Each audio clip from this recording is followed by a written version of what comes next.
Myri Maman. Alors Myri, portrait donc avec vous d'un personnage qui ne se voyait pas forcément président, en tout cas au début. Oui, alors il faut savoir qu'il d'abord il est né en 1959, non pas sous le nom de Ali Bongo, mais bien sous le nom de Alain Bernard Bongo. On verra ensuite pourquoi il a changé de nom. Des rumeurs courent dès sa naissance qu'il ne serait pas le fils de son père, en tout cas le vrai fils de son père, qu'il aurait été adopté, ce que la famille nie farouchement.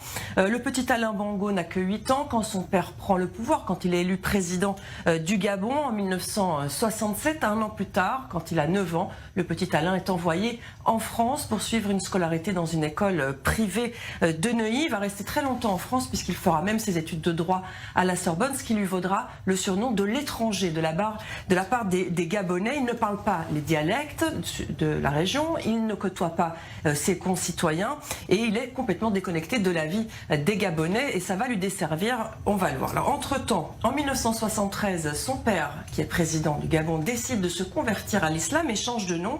Il devient Omar Bongo et Alain Bongo le suit et s'appelle désormais Ali Bongo. Alors de retour au pays, Ali Bongo ne prend pas tout de suite le chemin de la politique, il s'intéresse plutôt à la musique, il voudrait d'ailleurs être une star de la chanson gabonaise, on va le voir, il a sorti un album produit par le manager de James Brown, c'était en 1977, ce qui lui vaut aussi eh bien, la réputation d'être un playboy, voilà, pour ce qui est de sa personnalité. Puis finalement, sous la pression de son père, en 1981, il rentre en politique.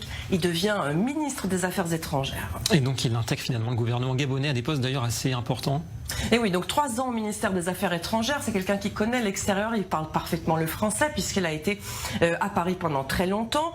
Et puis après ces 3 ans, il a dû quitter son poste puisque la constitution change au Gabon, on ne peut plus être ministre en dessous de 35 ans, il en a seulement 32. Il devient alors le député d'une province gabonaise. Il n'est pas franchement très apprécié, justement son étiquette d'être l'étranger lui revient puisque les locaux lui reprochent de ne pas parler leur dialecte, de ne pas connaître leur vie, de ne même pas vivre dans cette province. En 1999, il revient dans le giron de son père au sein du cabinet en tant que ministre de la Défense. Il y restera, David, pendant 10 ans, hein, donc jusqu'en 2009. Il quitte finalement ce poste pour devenir le candidat de son parti, le Parti démocratique du Bongo. Pourquoi? Parce que de son pays, puisque son père décède et qu'il est donc lui nommé candidat aux élections à la succession de son propre père. Son père qui a été 40 ans au pouvoir, il doit tout changer. Pourquoi? Parce qu'on ne le voit pas d'une manière très sérieuse, on le voit encore playboy, chanteur, quelqu'un qui ne s'y connaît pas beaucoup, qui n'est pas gabonais, qui est plutôt étranger. Eh bien, il va mener campagne dans les provinces, dans les lieux reculés, il va changer d'image, il va s'habiller autrement et donc pouvoir gagner les élections le 30 août 2009, c'était exactement il y a 14 ans. Sa présidence ne sera pas un long fleuve tranquille. On va noter un événement important qui a marqué cette présidence, c'est son AVC en 2018, alors qu'il est en voyage en Arabie Saoudite. Il reste 10 mois sans donner de ses nouvelles à son peuple. Pendant 10 mois, on ne sait pas ce qu'il devient. Il y a même un putsch en 2019, une tentative en tout cas de coup d'État militaire qui échouera. Et puis il revient, canne à la main, un peu affaibli, mais tout de même bien vivant. Et des rumeurs qui couraient qu'il était mort, il est bien vivant.